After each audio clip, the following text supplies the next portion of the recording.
আসসালামু আলাইকুম। আজকে জুমার পরে শরীফ ওসমান হাদি ইনকিলাব মঞ্চের মুখপাত্র সে গণসংযোগ করছিল বিজয়নগর কালভার্ট রোডের এই এলাকাতে। তখন তাকে চলমান অবস্থায় মোটরসাইকেল থেকে গুলি করে এবং আমাদের ধারণা ছিল যে একটা গুলি করেছে, যেটা কানের এক পাশ থেকে ঢুকে আরেক পাশ থেকে বের হয়েছে, অথবা আরেকজন বললো যে মস্তিষ্কের ভিতরে নাকি গুলিটা রয়ে গেছে।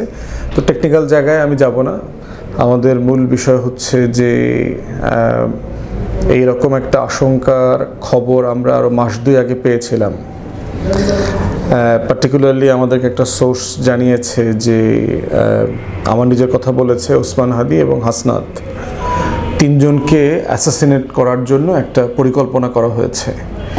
এবং ওইটা হচ্ছে আপনাদের মনে থাকার কথা যে কয়েক মাস আগে এস আলম এবং শেখ হাসিনার সাথে যে মিটিং হয় 4,000 কোটি টাকা এবং অরাজকতা তৈরি করবার যে ঘটনা ঘটে, তার ইমিডিয়েট পরেই হচ্ছে একটা হিট লিস্টের ব্যাপারে আলোচনা হয় এবং সেখানে আমাদের তিনজনকে পার্টিকুলারলি বলা হয় আর কি যে তাদেরকে তারা হিট করবে। তো তখন আমরা, যেহেতু সোর্সটা খুব ক্রেডিবল এবং খুবই বিশ্বস্ত মনে হয়েছে, আমরা তখন এক দুজন খুব গুরুত্বপূর্ণ পত্রিকার সাংবাদিক এবং সম্পাদকদের সাথে বসেছি, কথা বলেছি, তাদেরকে জানিয়েছি। আমরা তিনজনই ছিলাম ওই মিটিংগুলোতে এবং তাদেরকে কনসার্নগুলো বলেছি। তো আজকে যেটা হয়েছে যে গত রবিবারে আমার প্রোগ্রামে অ্যাটাক করেছে বরিশালে বাবুগঞ্জে। আজকে ওসমান হাদি আক্রান্ত হয়েছে এবং খুব ব্রুটালি আক্রান্ত হয়েছে। হাসনাত তো দফায় দফায় অনেকবার আক্রান্ত হয়েছে, আক্রমণের শিকার হয়েছে। তো সেই বাস্তবতায় সবাই আমাদের নিরাপত্তা নিয়ে যেমন চিন্তিত, প্রচুর মেসেজ আমরা পাচ্ছি। আমরা সবার প্রতি অনেক কৃতজ্ঞতা, শুকরিয়া এবং আল্লাহ তাআলার কাছে দোয়া করা। নিরাপত্তা এমন একটা জিনিস যে পৃথিবীতে আসলে কোনো ফোর্স, কোনো ব্যক্তি, কোনো সংস্থা, বাহিনী আসলে কাউকে নিরাপত্তা দিতে পারে না। নিরাপত্তা দেওয়ার মালিক আমরা বিশ্বাস করি আল্লাহ রাব্বুল আলামিন, এবং উনি নিরাপত্তা দেন এবং নিরাপত্তা কেড়ে নেন। তো সেই জায়গাতে আল্লাহ তাআলার কাছে উপরে ভরসা করা, ওনার কাছে দোয়া চাওয়া ছাড়া ইনফ্যাক্ট আমাদের খুব বেশি কিছু করবার নাই। আর বাকিটা হচ্ছে যে এই সন্ত্রাসীরা আসলে কি করতে চাচ্ছে, কারা কারা হতে পারে এখানে। প্রথমত হচ্ছে যে আমি যাদেরকে সাসপেক্ট করি, সেই সাসপেক্টের জায়গায় প্রথম হচ্ছে যে এস আলমের টাকায় হাসিনার সাথে দিল্লিতে যে মিটিং হয়েছে, দিল্লির যে আধিপত্যবাদের বিরুদ্ধে আমরা কথা বলি, আজাদির জন্য কথা বলি, সেই অংশটা। এবং আমাদেরকে তো হাজার হাজার মেসেজ ফোন দিয়ে কন্টিনিউয়াসলি এই হুমকি ধামকি। এরপর হচ্ছে আমাদের ফোন নাম্বার আওয়ামী লীগের বিভিন্ন সাংবাদিকদের মাধ্যমে আওয়ামী লীগের বিভিন্ন ব্যক্তি এগুলো পাবলিক করে দেয়। সেখান থেকে আমরা শত শত হাজার হাজার ফোন মেসেজ আসে, গালাগালি, হুমকি, মেরে ফেলবে, এটা সেটা, এগুলো তো আমরা কন্টিনিউয়াসলি পাই। তো এই ঘটনাটা ঘটার পরে এখন মনে হচ্ছে যে পরিকল্পনা এবং আশঙ্কার কথা আমরা অ্যাজ এ হোলসেল সবসময় আলোচনা করেছি, কথা বলেছি, টকশোতে, মিডিয়াতে কথা বলেছি, এবং গত 2-3 মাস আগের যে খবর এবং পত্রিকার একাধিক সম্পাদকের সাথে যে আমরা বসছি, সেগুলোর ঘটনার সাথে অনেক কিছু এখন যেন কেমন একদম মানে অক্ষরে অক্ষরে মিলে যাচ্ছে আর কি। আমরা যারা আওয়ামী লীগ এবং দিল্লির আধিপত্যবাদ সম্পর্কে জানি, তাদের পক্ষে এই ধরনের ঘটনা ঘটানো খুবই স্বাভাবিক।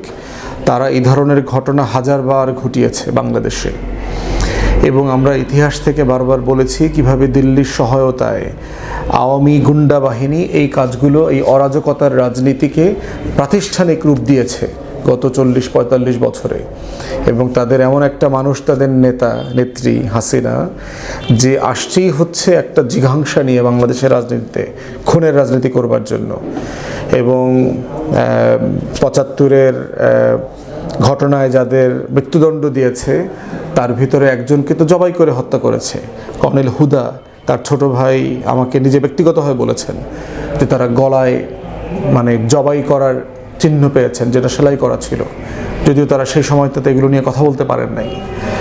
তো সেই বাস্তবতায় আওয়ামী লীগের রাজনীতি সম্পর্কে তো আমরা জানি। মতিউর রহমান রেন্টুর বই যারা পড়েছেন আমার ফাঁসি চাই তারা জানবেন। এছাড়া অন্যান্য রাজনৈতিক কলাম এবং বই পুস্তক নিয়ে যদি ঘাটাঘাটি করেন আপনারা দেখবেন যে আওয়ামী লীগের ডিএনএর ভিতরে এই চরিত্র রয়ে গেছে। তো এই বোটা দাগে হচ্ছে আমি প্রথম সাসপেক্ট করি হচ্ছে এই ফোর্সটাকে আর কি। দ্বিতীয় যাদেরকে আমরা সাসপেক্ট করি সেটা হচ্ছে বাংলাদেশের ডিপ স্টেট, যেখানে প্রশাসনের বিভিন্ন জায়গাতে যেখানে আওয়ামী লীগের দোসর এবং দিল্লির গোলামরা চুপটি মেরে বসে আছে। তারা বিভিন্ন সময় বিভিন্ন আঙ্গিকে দেখবেন আওয়ামী লীগকে পুনর্বাসন করা, আওয়ামী লীগ জাতীয় পার্টি ছাড়া নির্বাচন ইনক্লুসিভ হবে না, জুলাই গণ অভ্যুত্থান মুক্তিযুদ্ধের বিপক্ষের শক্তি, রাজাকার জঙ্গি মৌলবাদীদের উত্থান হচ্ছে, এই সবগুলো বিষয়কে দেখবেন বয়ান আকারে তারা হাজির করবার চেষ্টা করে। এবং এই ডিপ স্টেটের বিভিন্ন অংশ বিভিন্ন সময় আমাদেরকেও এই হুমকি ধামকির মধ্যে রাখে আর কি, যেটা আওয়ামী ফাঁসিবাদের আমলে আমরা দেখেছি। প্রশাসনের বিভিন্ন অংশ যারা পরিকল্পিতভাবে এই সরকারকে ব্যর্থ করা, অরাজকতা তৈরি করা, তথ্য পাচার করা, সিচুয়েশনকে অস্থিতিশীল করা, যে কোনো ঘটনাটাকে আন্দোলনের নামে, ন্যায্য আন্দোলনের নামে অস্থিরতা তৈরি করা। সচিবালয় সাম্প্রতিককালে আপনারা দেখেছেন যে কর্মকর্তা কর্মচারীরা আন্দোলনের নামে যেগুলো করছে সেগুলো আর কি। তো সেখানে ডিপ স্টেটের একটা ফলস ফ্ল্যাগ অপারেশন থাকতে পারে এখানে, যে যারা অন্য একটা বড় ঘটনাকে ডাইভার্ট করবার জন্য এই রকম দেশের পক্ষের একটা জাতীয়তাবাদী নেতাকে হত্যা করার চেষ্টা করেছে। তৃতীয়ত ফোর্স হচ্ছে বাংলাদেশের রাজনৈতিক দুর্বৃত্তপনা যেটা আছে। আপনি এখানে অলিগার্ক আছে, এখানে শেয়ার বাজার লুণ্ঠনকারী আছে, দুর্নীতিবাজ আছে, চাঁদাবাজ আছে, গুন্ডা বদমাইশ মাস্তান আছে, যে যারা এই সমাজটাকে মোটা দাগে রাষ্ট্রটাকে রাষ্ট্র হইতে দেয় না, দিতে চায় না। যাদের ব্যাপারে হাদিও বলেছে এর আগে যে সংসদে গেলে আমি তাদের সবার নাম প্রকাশ করব, যেহেতু ঢাকা ৮ হচ্ছে ঢাকার কেন্দ্র, শহরের কেন্দ্রবিন্দু, 0 পয়েন্ট বলতে পারেন বাংলাদেশের। সেই 0 পয়েন্টে যে শত শত কোটি টাকা, হাজার হাজার কোটি টাকার লেনদেন, বাণিজ্য, তারপরে ফেরিওয়ালাদেরকে নিয়ে, হকারদেরকে নিয়ে, রাস্তার লোকদেরকে নিয়ে যে টোকাই চাঁদাবাজরা আছে তাদের বিরুদ্ধে সে কথা বলেছে। তো এই শ্রেণীটাও কোনো না কোনোভাবে তাকে প্রতিদ্বন্দ্বী এবং ভবিষ্যতের জন্য হুমকি মনে করতে পারে। তো এই তিনটা সম্ভাবনার জায়গা আমরা দেখতে পাই যে এই ঘটনার পিছনে কারা জড়িত থাকতে পারে।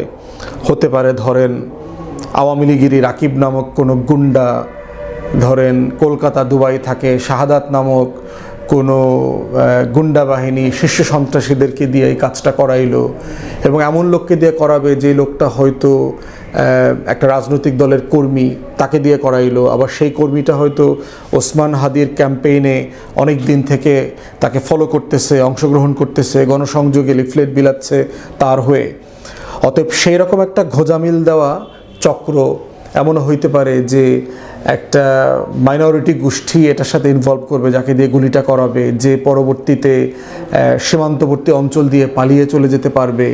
এরকম অনেকগুলো বাস্তবতা এখানে জড়িত থাকতে পারে। সেটা অফকোর্স গোয়েন্দা সংস্থার দায়িত্ব, এসবি, ডিবি যারা আছে তারা, ডিজিএফআই, এনএসআই, তারা কালেকটিভলি এগুলো দেখবে এবং তাদের দায়িত্ব এগুলোকে উন্মোচন করা।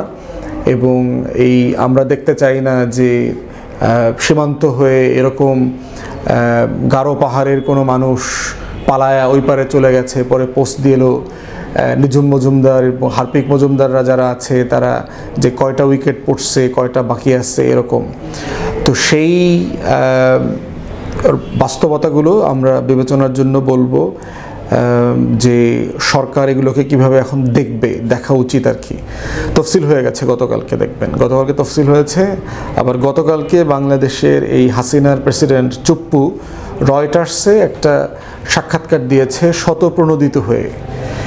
তো সেখানে তিনি বলেছেন তার আফসোস, কষ্টের কথা, তিনি সম্মানজনকভাবে নির্বাচনের পরে চলে যাবে।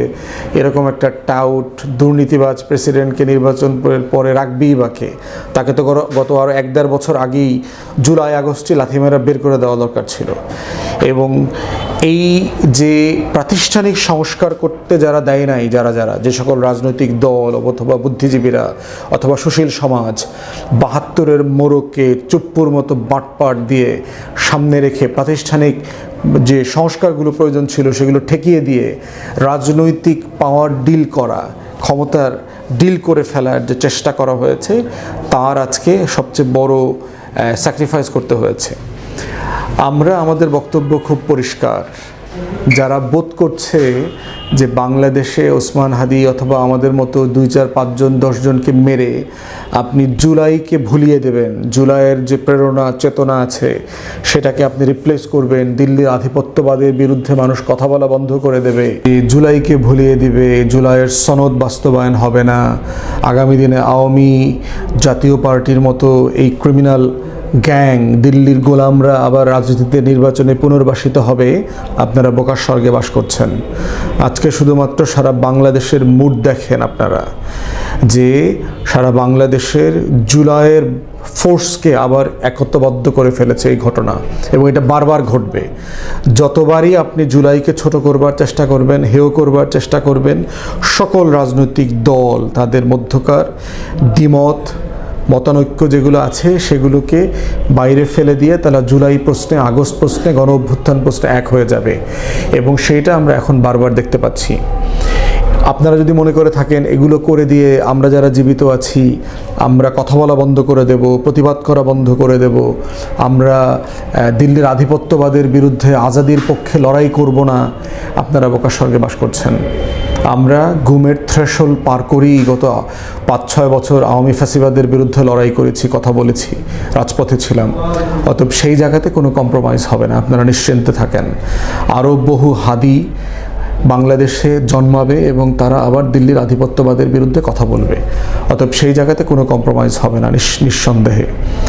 আপনারা যদি মনে করে থাকেন যে বাংলাদেশে একজন হাদিকে হত্যা করে আপনারা তার ভয়েসকে নিবৃত করে দেবেন, আপনারা দেখবেন কালকে থেকে বাংলাদেশের প্রত্যেকটা চা দোকানদার হাদি হয়ে গেছে, বাংলাদেশের প্রত্যেকটা রিক্সাওয়ালা, সিএনজিওয়ালা শরীফ ওসমান হাদি হয়ে যাবে, বাংলাদেশের প্রত্যেকটা পথিক, ফেরিওয়ালা, ট্রাকাই, শ্রমজীবী মানুষ ইনকিলাব মঞ্চের প্রতিনিধি হয়ে দাঁড়িয়ে যাবে, বাংলাদেশের ছাত্র জনতা, সিপাহী, জওয়ান, বাংলাদেশের লাল সবুজের পতাকাকে যারা ভালোবাসে তারা প্রত্যেকে এক একজন শরীফ ওসমান হাদি হয়ে এই লাল সবুজের পতাকার পাহারাদার হয়ে যাবে। অতএব ওই যে বাবুল কাস্তির মতো দেখবেন ওইরকম লুঙ্গি পরা কৃষকরা প্রতিটা পাড়ায়, মহল্লায়, খেতে, জেলে পানিতে বসে বসে এক একটা শরীফ ওসমান হাদি হয়ে যাবে। তারা সবাই দিল্লির আধিপত্যবাদের বিরুদ্ধে কথা বলবে। কেউ এই লড়াই, এই আজাদির যে উন্মাদনা, এই আজাদির যে স্বপ্ন, আকাঙ্ক্ষা, সেখান থেকে আপনারা এই প্রজন্মকে নিবৃত করতে পারবেন না। আজকে থেকে দেখবেন পুরো বাংলাদেশটাই লাল সবুজের পতাকা মরা একটা শরীফ ওসমান হাদি হয়ে গেছে, এবং এটাই হচ্ছে ইনকিলাব জিন্দাবাদ হওয়া এবং থাকার লড়াই। এবং বাংলাদেশ 2-এর যে লড়াই চলছিল সেই লড়াইটা আরও দ্বিগুণ ত্রিগুণ গতিতে ফাগুনের হাওয়ার মতো করে আবার বাড়বে, এবং সেটা আপনারা দেখবেন। আওয়ামী ফ্যাসিবাদ, দিল্লির আধিপত্যবাদ এখানে ফিরতে পারবে না, এটাই হচ্ছে শেষ কথা। ওসমান হাদির জন্য আমাদের দোয়া, প্রাণ ভরে আরশের মালিকের কাছে আমরা দোয়া চাই যেন আল্লাহ তাআলা তাকে আমাদের মাঝে ফিরায় নিয়ে আসে। আর এর মধ্য দিয়ে হচ্ছে আমাদের লড়াই, আজাদির সংগ্রাম চলবে। ইনকিলাব জিন্দাবাদ।